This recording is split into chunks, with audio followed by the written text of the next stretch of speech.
O Grande Conflito. Capítulo 34.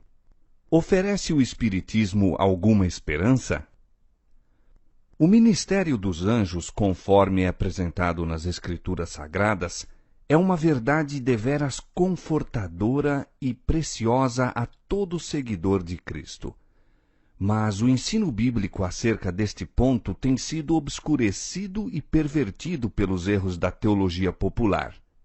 A doutrina da imortalidade natural, a princípio tomada emprestada à filosofia pagã e incorporada à fé cristã durante as trevas da grande apostasia, tem suplantado a verdade tão claramente ensinada nas Escrituras de que os mortos não sabem coisa nenhuma. Multidões têm chegado a crer que os espíritos dos mortos é que são os espíritos ministradores enviados para servir a favor daqueles que hão de herdar a salvação. E isto apesar do testemunho das Escrituras quanto à existência dos anjos celestiais e sua relação com a história do homem antes da morte de qualquer ser humano. A doutrina da consciência do homem na morte, especialmente a crença de que os espíritos dos mortos voltam para ministrar aos vivos, abriu caminho para o moderno espiritismo. Se os mortos são admitidos à presença de Deus e dos santos anjos, e se são favorecidos com conhecimentos que superam em muito o que antes possuíam, por que não voltariam eles à terra para iluminar e instruir os vivos? Se, conforme é ensinado pelos teólogos populares, os espíritos dos mortos estão a pairar sobre seus amigos na terra, por que não lhes seria permitido comunicar-se com eles, a fim de os advertir contra o mal ou consolá-los na tristeza? Como podem os que creem no estado consciente dos mortos rejeitar o que lhes vem como luz divina transmitida por espíritos glorificados? Eis aí um meio de comunicação considerado sagrado e de que Satanás se vale para realizar seus propósitos. Os anjos decaídos que executam suas ordens aparecem como mensageiros do mundo dos espíritos. Ao mesmo tempo em que professam trazer os vivos em comunicação com os mortos, o príncipe do mal sobre eles exerce sua influência fascinante.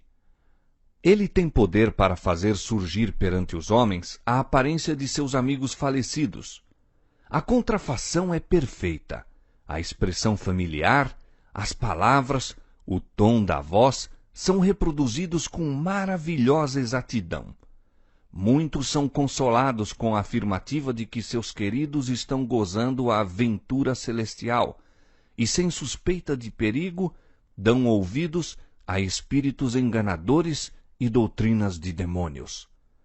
Induzindo-os Satanás a crer que os mortos efetivamente voltam para comunicar-se com eles, faz o maligno com que apareçam os que baixaram ao túmulo sem estarem preparados. Pretendem estar felizes no céu e mesmo ocupar ali elevadas posições, e assim é largamente ensinado o erro de que nenhuma diferença se faz entre justos e ímpios. Os pretensos visitantes do mundo dos espíritos algumas vezes proferem avisos e advertências que se demonstram corretos. Então, estando ganha a confiança, apresentam doutrinas que solapam diretamente a fé nas Escrituras. Com a aparência de profundo interesse no bem-estar de seus amigos na terra, insinuam os mais perigosos erros. O fato de declararem algumas verdades e poderem por vezes predizer acontecimentos futuros dá às suas declarações uma aparência de crédito, e seus falsos ensinos são tão de pronto aceitos pelas multidões e tão implicitamente cridos como se fossem as mais sagradas verdades da Bíblia. A lei de Deus é posta de parte, desprezado o Espírito da graça, o sangue do concerto tido em conta de coisa profana. Os espíritos negam a divindade de Cristo, colocando o próprio Criador no mesmo nível em que estão. Assim, sob novo disfarce, o grande rebelde ainda prossegue com a luta contra Deus, luta iniciada no céu e durante quase 6.000 anos continuada na terra. Muitos se esforçam por explicar as manifestações espíritas, atribuindo-as inteiramente a fraudes e prestidigitação por parte do médium. Mas, conquanto seja verdade que os resultados da trapaça tenham muitas vezes sido apresentados como manifestações genuínas, tem havido também assinaladas exibições de poder sobrenatural. As pancadas misteriosas com que o espiritismo moderno se iniciou não foram resultado de trapaça ou artifício humano, mas obra direta dos anjos maus, que assim introduziam um engano dos mais eficazes para a destruição das almas. Muitos serão enredados pela crença de que o espiritismo seja meramente impostura humana, quando postos em face de manifestações que não podem senão considerar como sobrenaturais, serão enganados e levados a aceitá-las como o grande poder de Deus. Estas pessoas não tomam em consideração o testemunho das Escrituras relativo às maravilhas operadas por Satanás e seus agentes. Foi por auxílio satânico que os magos de Faraó puderam contrafazer a obra de Deus. Paulo testifica que antes do segundo advento de Cristo haverá manifestações semelhantes do poder satânico. A vinda do Senhor deve ser precedida da operação de Satanás com todo o poder e sinais e prodígios de mentira e com todo o engano da injustiça. 2 Tessalonicenses capítulo 2, versos 9 e 10.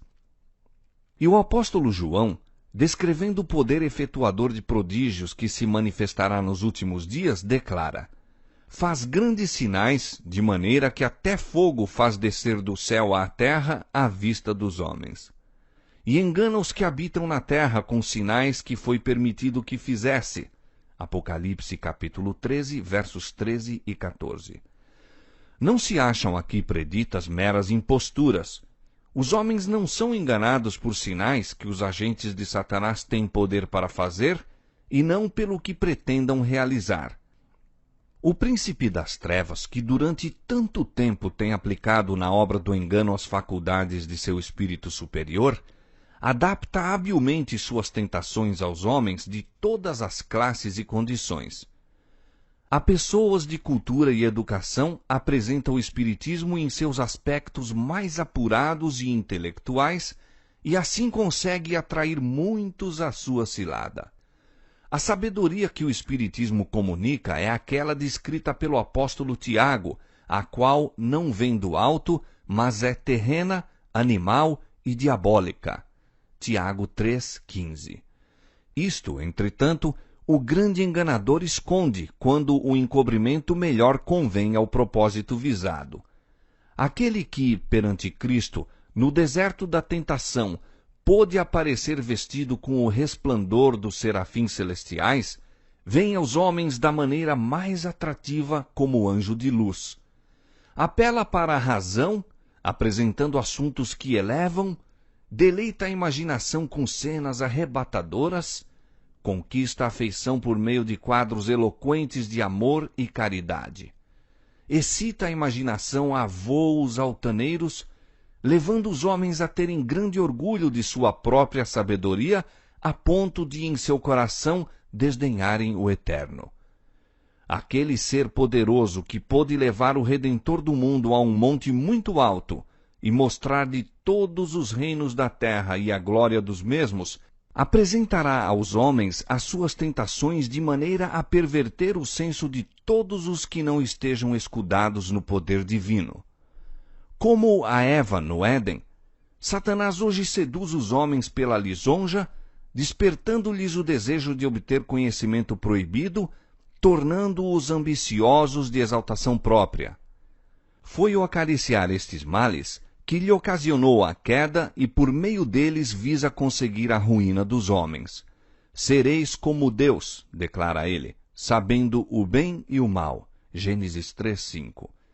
O Espiritismo ensina que o homem é criatura suscetível de progresso, que é seu destino progredir desde o nascimento até a eternidade em direção à divindade.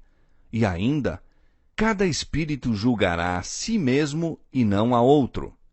O juízo será correto porque é o juízo de si mesmo. O tribunal está dentro de vós. Disse um ensinador espírita ao despertar-se nele a consciência espiritual. Meus semelhantes foram todos eles semideuses não caídos. E outro declara: todo ser justo e perfeito é Cristo.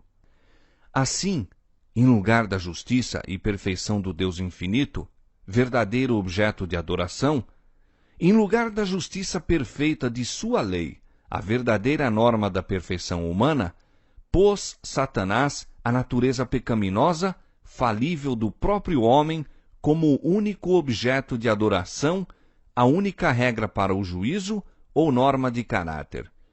Isto é progresso, não para cima, mas para baixo. É lei tanto da natureza intelectual como da espiritual que pela contemplação nos transformamos. O espírito gradualmente se adapta aos assuntos com os quais lhe é permitido ocupar-se. Identifica-se com aquilo que está acostumado a amar e reverenciar. Jamais se levantará o homem acima de sua norma de pureza, de bondade ou de verdade. Se o eu é o seu mais alto ideal, nunca atingirá ele qualquer coisa mais elevada. Antes, cairá constantemente.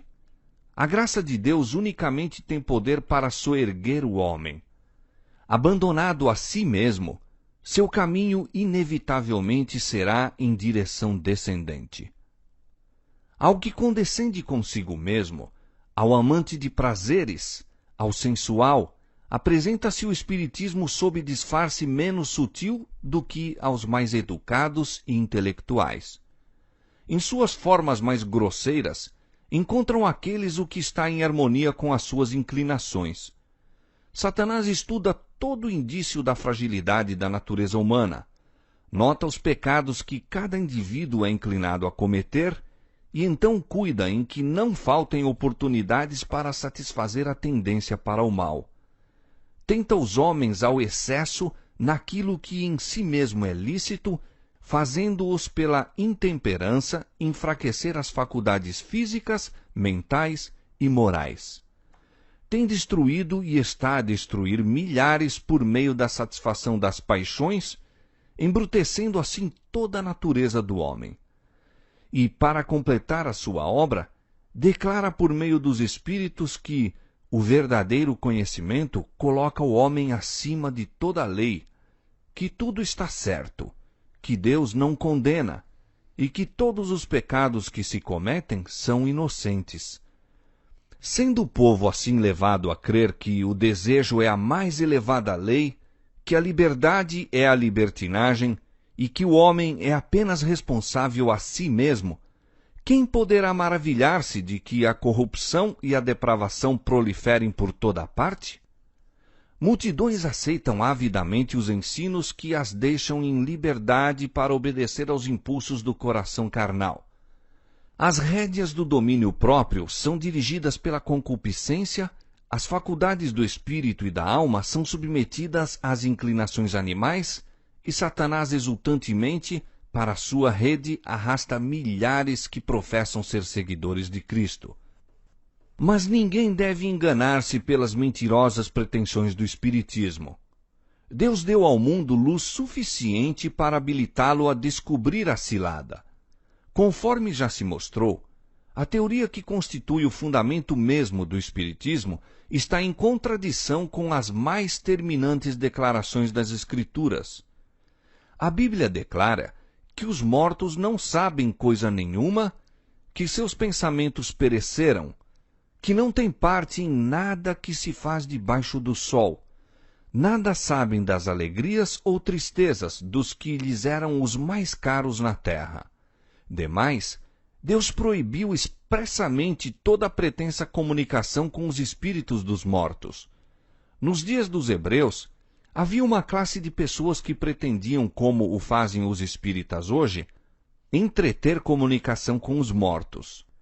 Mas esses espíritos familiares, como eram chamados os visitantes de outros mundos, declara a Bíblia serem espíritos de demônios.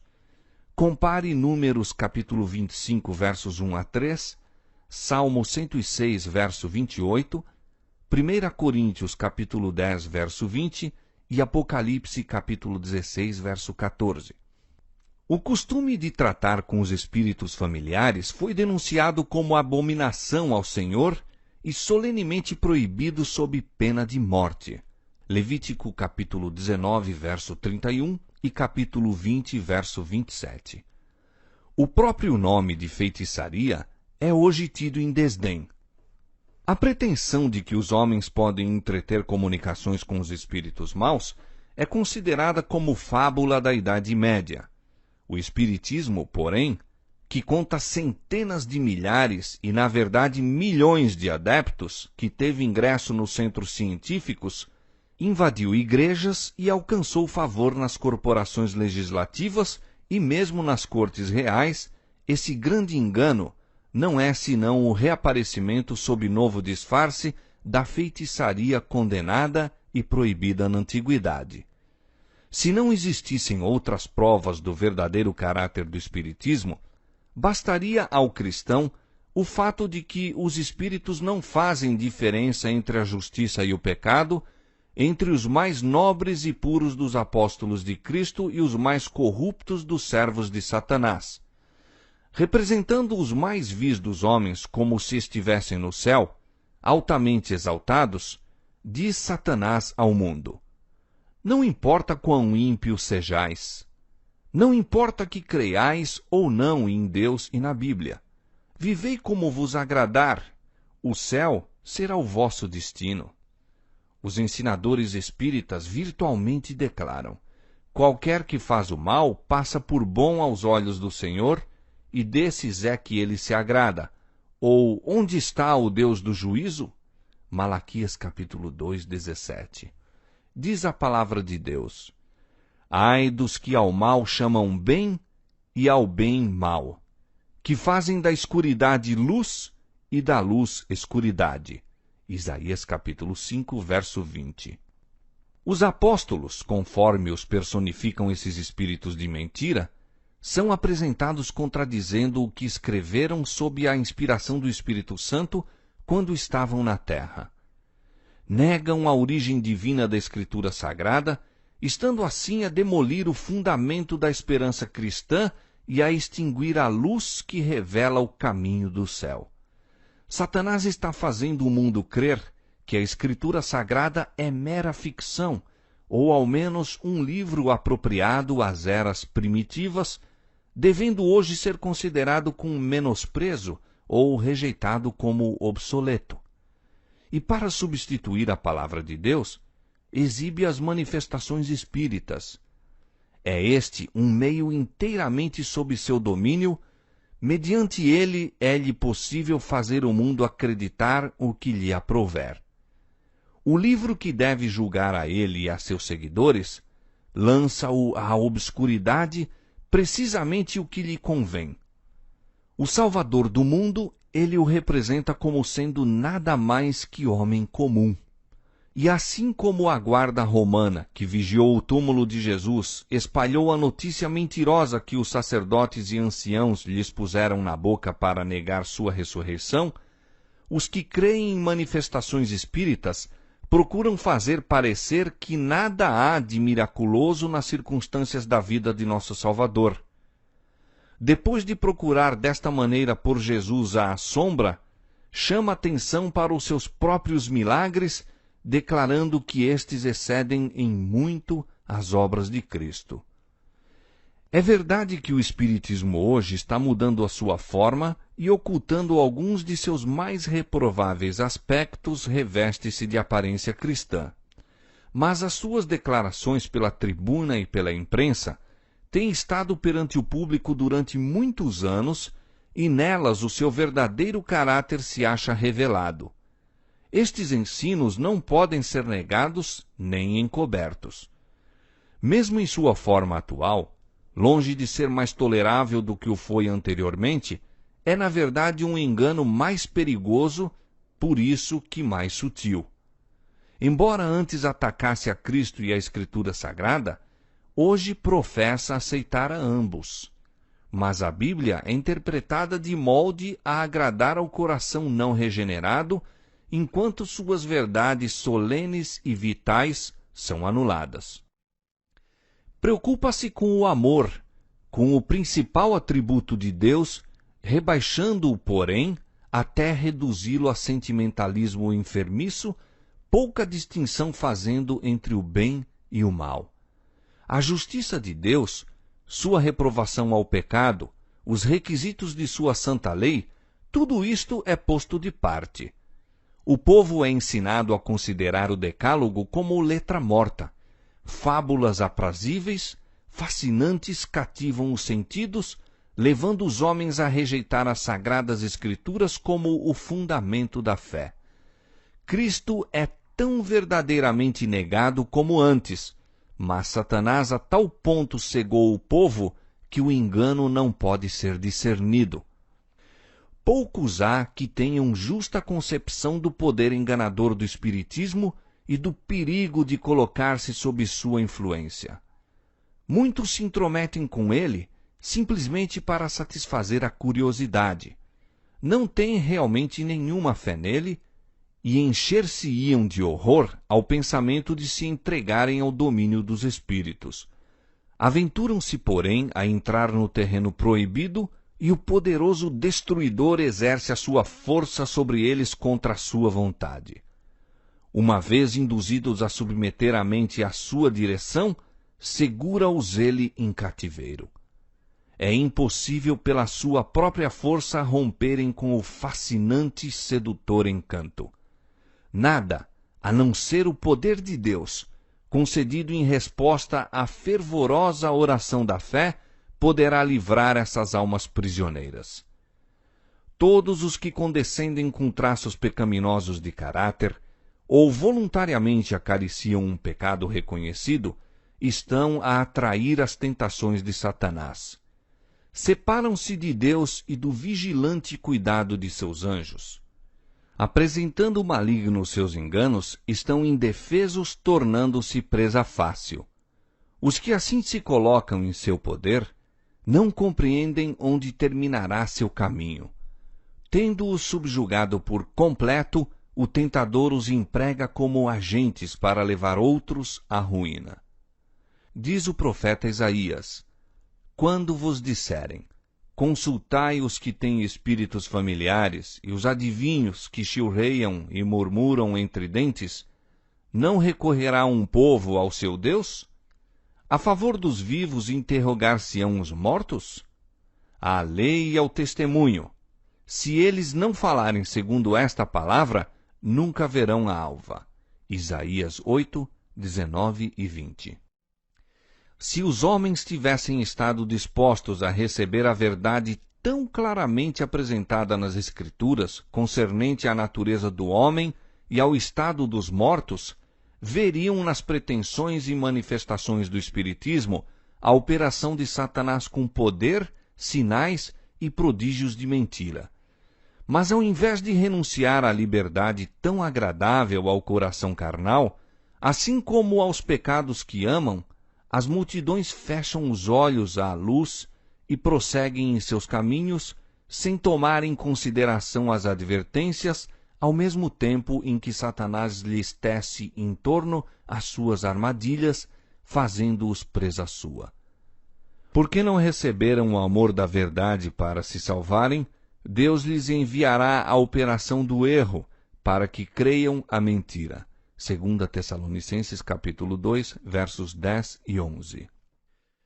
Os que se opõem aos ensinos do Espiritismo enfrentam não somente aos homens, mas também a Satanás e a seus anjos. Entraram em luta contra os principados, potestades e espíritos maus dos ares. Satanás não cederá uma polegada de terreno sequer, a menos que seja rechaçado pelo poder dos mensageiros celestiais. O povo de Deus deve ser capaz de o enfrentar, como fez nosso Salvador com as palavras: está escrito. Satanás pode citar a Escritura hoje, como fez nos dias de Cristo, pervertendo-lhe os ensinos para apoiar seus enganos. Os que quiserem estar em pé neste tempo de perigo devem compreender por si mesmos o testemunho das Escrituras. Muitos serão defrontados por espíritos de demônios personificando parentes ou amigos queridos e declarando as mais perigosas heresias. Estes visitantes apelarão para os nossos mais ternos sentimentos de simpatia, efetuando prodígios para apoiarem suas pretensões. Devemos estar preparados para resistir a eles com a verdade bíblica de que os mortos nada sabem e de que os que desta maneira aparecem são espíritos de demônios. Está iminente diante de nós a hora da tentação que há de vir sobre todo o mundo para tentar os que habitam na terra. Apocalipse 3:10. Todos aqueles cuja fé não estiver firmemente estabelecida na palavra de Deus serão enganados e vencidos. Satanás opera com todo o engano da injustiça para alcançar domínio sobre os filhos dos homens, e os seus enganos aumentarão continuamente. Só logrará alcançar, porém, o objetivo visado quando os homens voluntariamente cederem às suas tentações. Os que sinceramente buscam o conhecimento da verdade e se esforçam em purificar a alma pela obediência, fazendo assim o que podem a fim de preparar-se para o conflito, encontrarão refúgio seguro no Deus da verdade. Como guardaste a palavra da minha paciência, também eu te guardarei. Apocalipse 3:10. É a promessa do Salvador. Mais fácil seria enviar ele todos os anjos do céu para protegerem seu povo do que deixar a alma que nele confia ser vencida por Satanás. O profeta Isaías descreve a terrível ilusão que virá sobre os ímpios, levando-os a considerar-se seguros contra os juízos de Deus. Fizemos concerto com a morte, e com o inferno fizemos aliança. Quando passar o dilúvio do açoite, não chegará a nós, porque pusemos a mentira por nosso refúgio, e debaixo da falsidade nos escondemos. Isaías 28:15. Na classe aqui descrita estão incluídos os que, em obstinada impenitência, se consolam com a segurança de que deverá haver castigo para o pecador, de que toda a humanidade, não importa quão corruptas sejam as pessoas, será elevada até aos céus para se tornar como anjos de Deus. Entretanto, de modo ainda mais declarado, estão a fazer concerto com a morte e aliança com o inferno, os que renunciam às verdades que o céu proveu como defesa aos justos no tempo de angústia e aceitam o falso abrigo oferecido por Satanás em lugar daquelas, a saber, as sedutoras pretensões do espiritismo. É sobremaneira admirável a cegueira do povo desta geração. Milhares rejeitam a palavra de Deus como indigna de crédito e com absoluta confiança esposam os enganos de Satanás. Céticos e escarnecedores acusam o fanatismo dos que contendem pela fé dos profetas e apóstolos e divertem-se ridicularizando as declarações solenes das Escrituras referentes a Cristo, ao plano da salvação e ao castigo que aguarda os que rejeitam a verdade. Aparentam grande piedade por espíritos tão acanhados, fracos e supersticiosos que reconheçam as reivindicações de Deus e obedeçam aos requisitos de sua lei. Manifestam tamanha segurança, como se, na verdade, houvesse feito um concerto com a morte e uma aliança com o inferno, como se houvessem erigido uma barreira intransponível, impenetrável entre si e a vingança de Deus. Não lhes pode suscitar temores. Tão completamente se têm entregue ao tentador, tão intimamente se acham com ele unidos e tão imbuídos de seu espírito, que não têm poder nem inclinação para desembaraçar-se de suas ciladas. Satanás tem há muito estado a preparar-se para um esforço final, a fim de enganar o mundo. O fundamento de sua obra foi posto na declaração feita a Eva no Éden: certamente não morrereis. No dia em que dele comerdes, se abrirão os vossos olhos e sereis como Deus, sabendo o bem e o mal. Gênesis capítulo 3, versos 4 e 5. Pouco a pouco ele tem preparado o caminho para a sua obra mestra de engano, o desenvolvimento do espiritismo. Até agora, não logrou realizar completamente seus desígnios, mas estes serão atingidos no fim dos últimos tempos. Diz o profeta: vi 3 espíritos imundos semelhantes a rãs. São espíritos de demônios que fazem prodígios, os quais vão ao encontro dos reis de todo o mundo para os congregar para a batalha naquele grande dia do Deus Todo-Poderoso. Apocalipse capítulo 16, versos 13 e 14. Com exceção dos que são guardados pelo poder de Deus, pela fé em sua palavra, o mundo todo será envolvido por esse engano. O povo está rapidamente adormecendo, acalentado por uma segurança fatal, para unicamente despertar com o derramamento da ira de Deus. Diz o Senhor Deus: regrarei o juízo pela linha e a justiça pelo prumo, e a saraiva varrerá o refúgio da mentira, e as águas cobrirão o esconderijo. E o vosso concerto com a morte se anulará, e a vossa aliança com o inferno não subsistirá. E quando o dilúvio do açoite passar, então sereis oprimidos por ele. Isaías capítulo 28, versos 17 e 18.